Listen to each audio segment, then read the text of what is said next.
Assalomu alaykum hammaga. Bugun demak sizlarga foydali bo'ladigan bitta maslahat bermoqchi edim.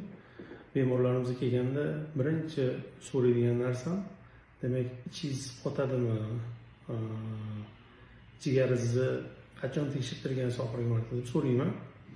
Ko'pchilik aytishadiki, doktor birinchi savoldan boshlaysiz. Nega siz yuzingizda demodex bormi, yo'qmi deb boshqa savollardan boshlaymiz.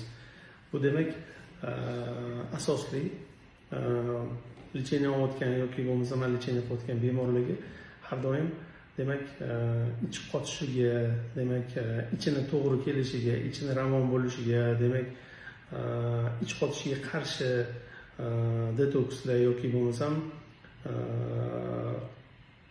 sabzavotlarni ko'proq iste'mol qilishi, sutli mahsulotlar, kislomolочный produktlarni ko'proq iste'mol qilishini tavsiya etamiz.